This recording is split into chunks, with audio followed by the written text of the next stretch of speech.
Hi, this is John Pettigrew, and you're listening to Talking Through My Hat, a podcast that explores bookish businesses, the fantastic people who create them, and what those people have learned. I'm a hat wearer, a recovering editor, and the creator of Future Proofs, enabling editors and authors to work better online. To find out more, visit wearefutureproofs.com or follow me on Twitter at John_Pettigrew.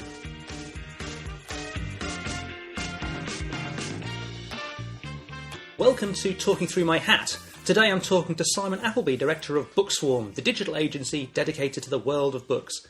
They've been around for 10 years now and create websites for publishers large and small, for authors, for agents, bookshops, and basically anyone who deals with books. So welcome to Talking Through My Hat, Simon. Thank you very much. Thank you for having me. Pleasure.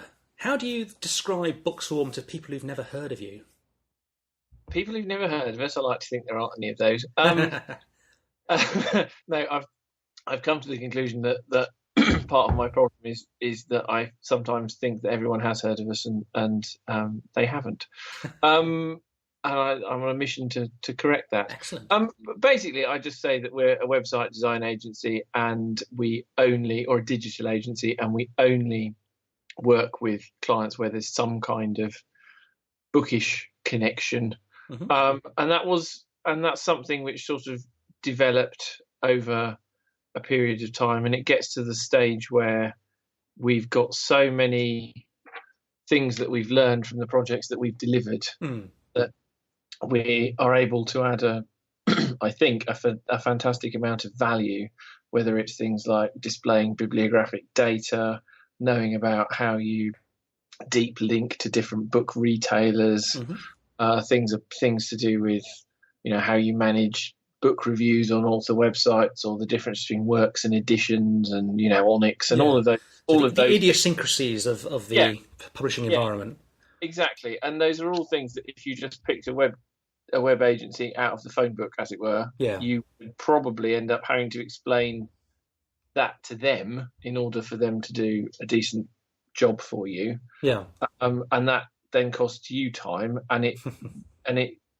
What you lose is the opportunity for them to make suggestions to you based on things that they know that are easy to do and things that have worked for other clients and on other projects that they've done in the past. Yeah, because that's all I always find when you're working with an agency, with a supplier of any sort.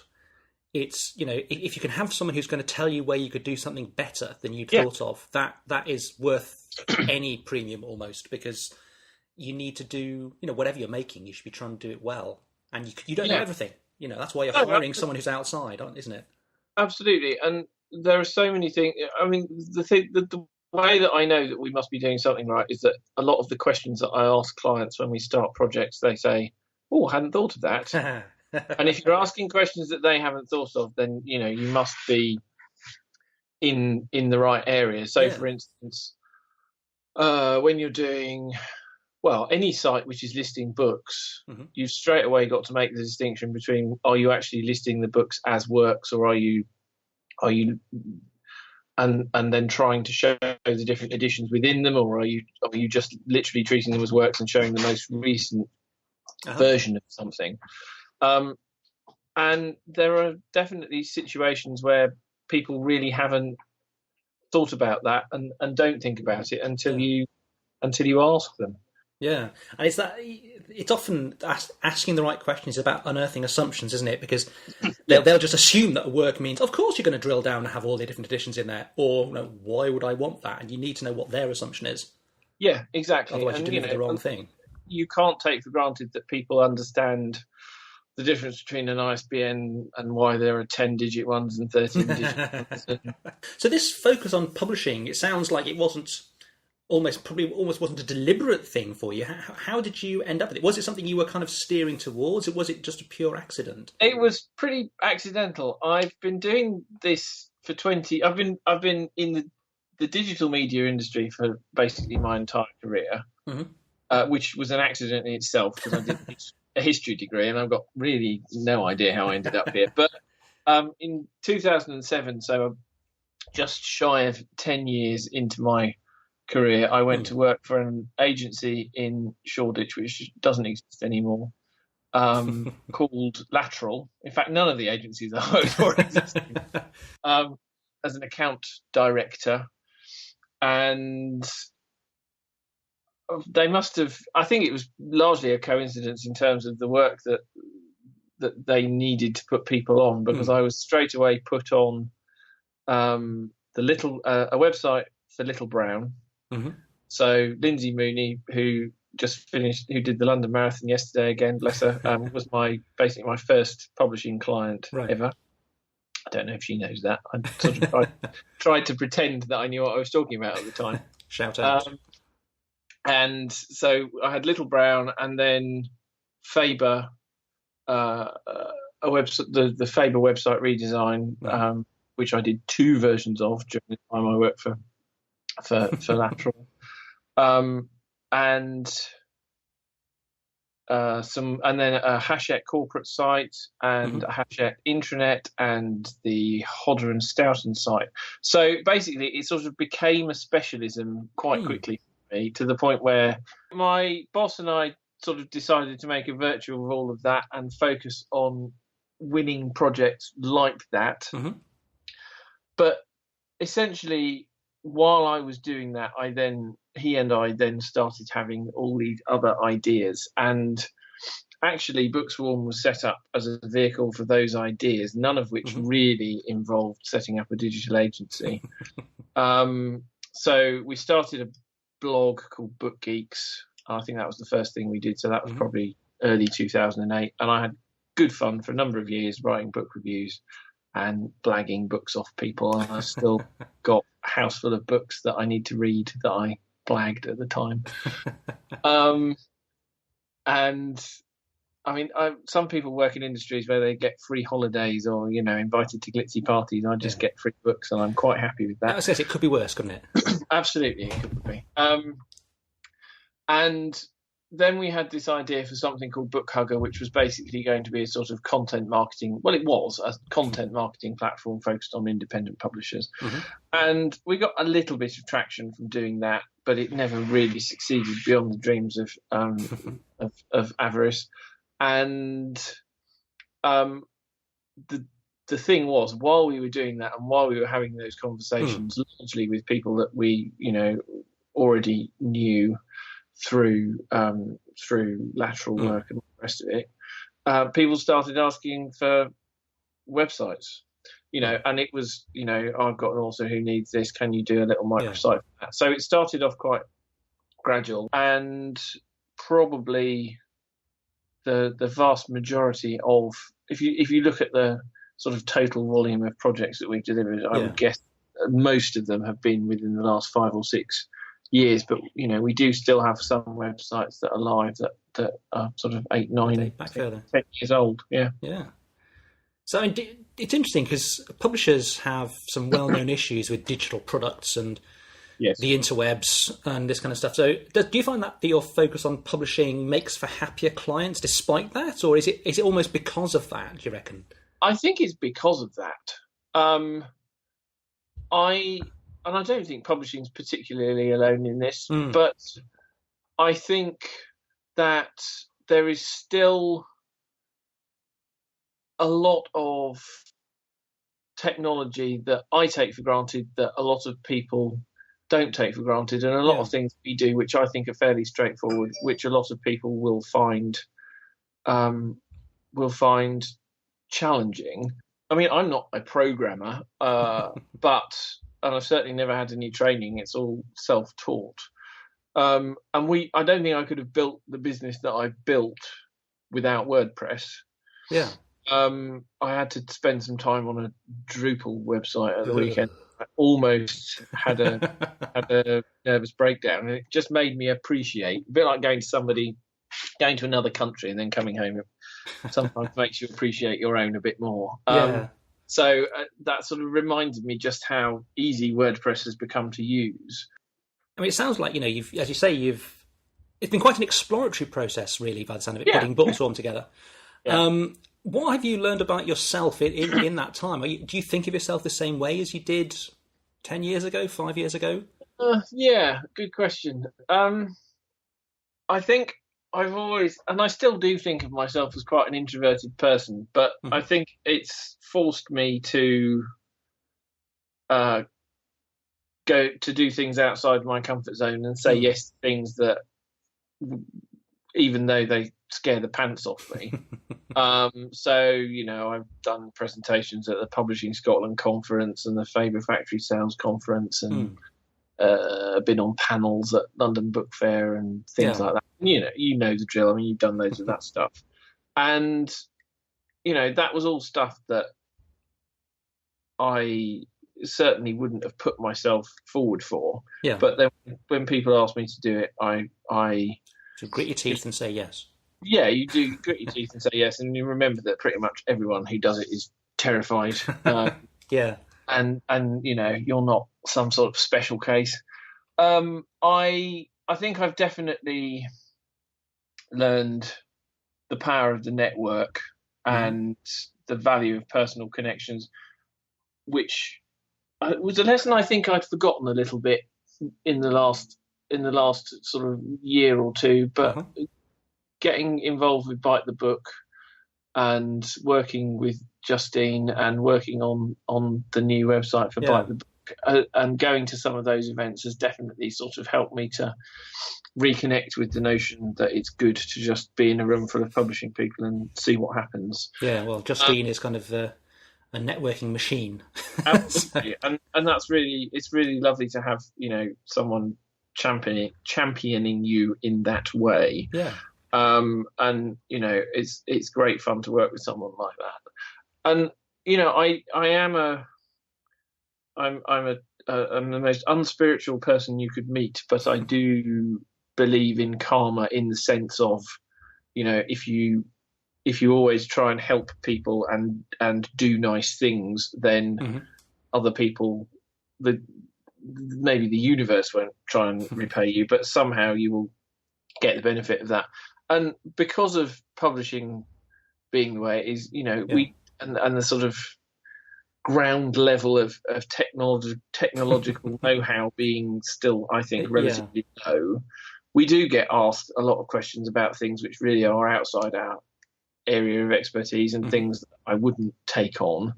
But I will still, rather than just going, no idea, sorry, I would always rather try and think, who do I know who can do that? Point them in the right direction. Introduce them to someone, because you never know when you'll get the benefit of that. And I think, well, if I was in that situation, I would hope that someone would do the same to me. And my experience is that many people in publishing will do that, and people are generous with their time. And it's I still maintain it's a nice industry to work in, and it's got a far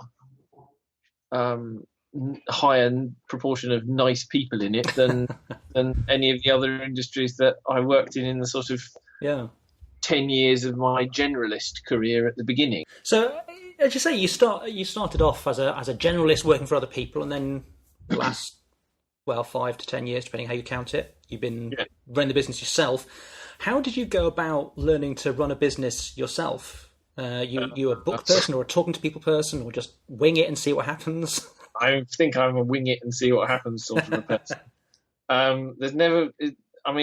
Well, you can tell from the fact that it's not the business that it was originally setting out to be. That I've always been happy to pivot where the opportunity presents itself.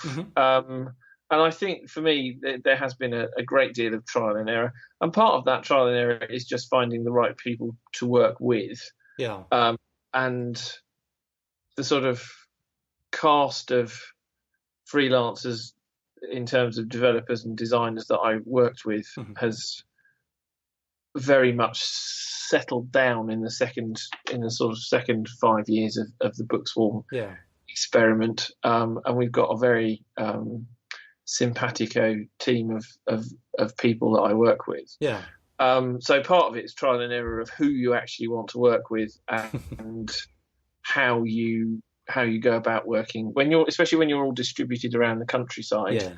We don't get the chance to be in the same place as each other very often. So finding the right tools, I think Slack has been a revelation for us in terms of communicating, because I look at how we used to use email and some of the hideous email threads that we would have.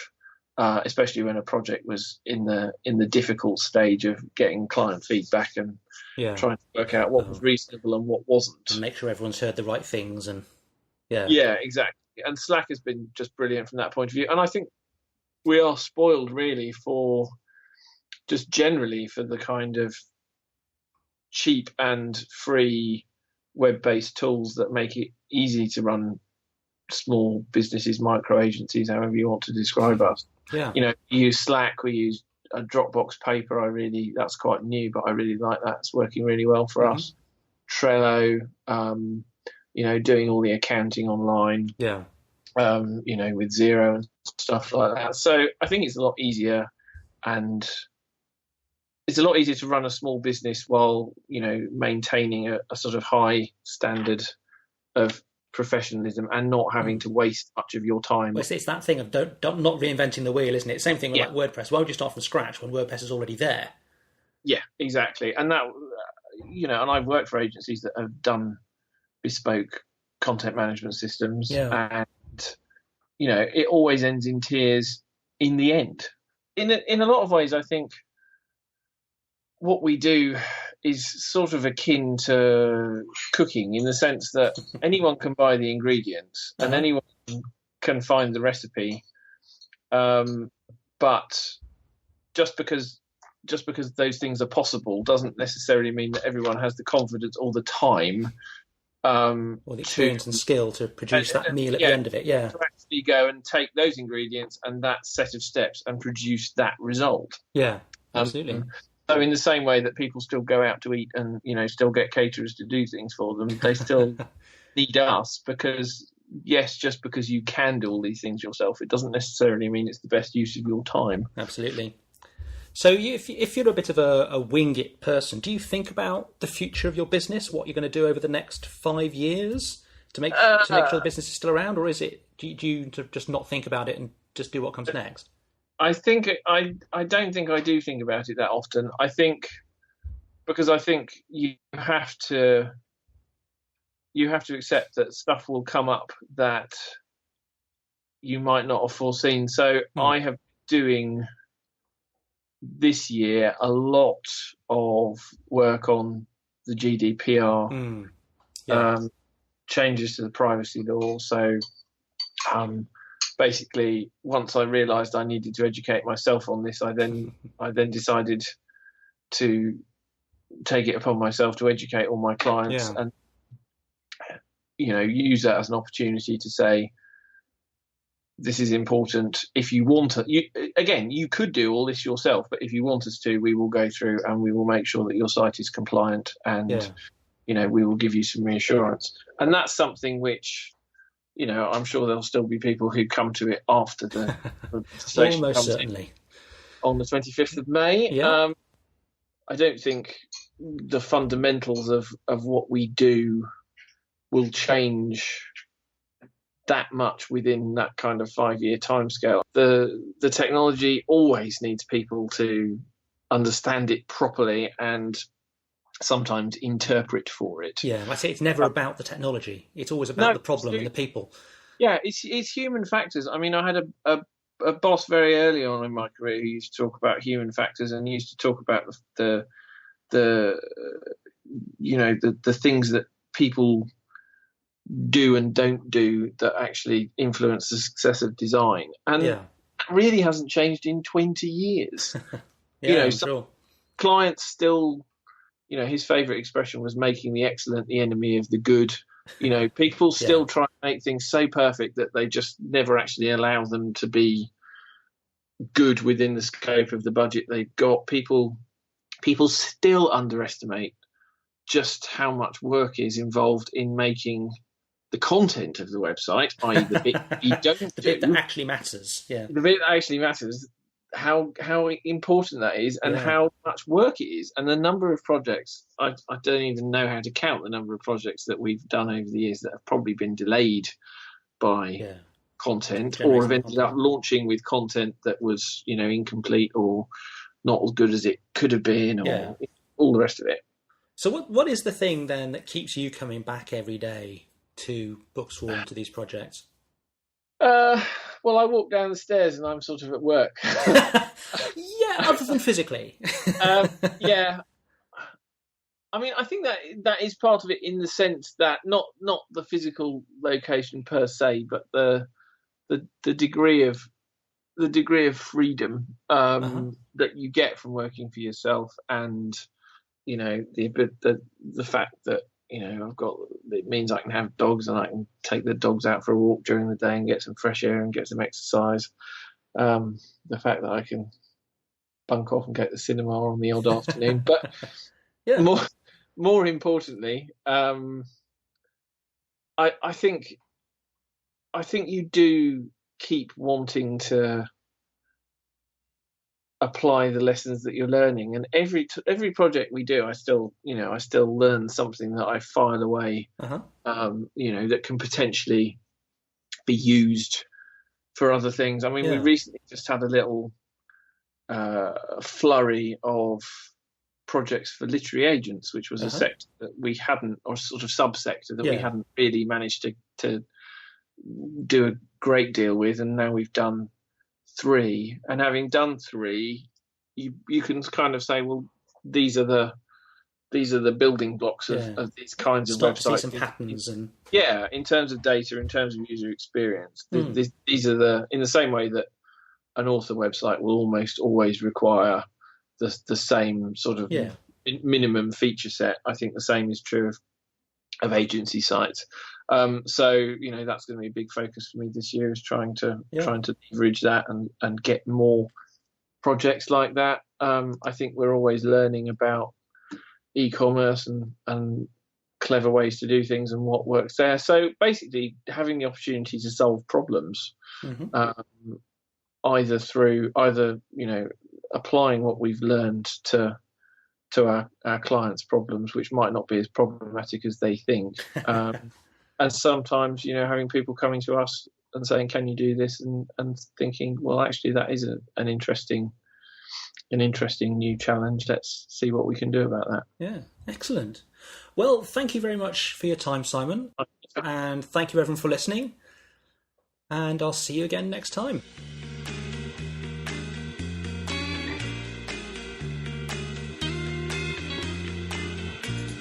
This was Talking Through My Hat, a podcast by John Pettigrew, founder of We Are Futureproofs.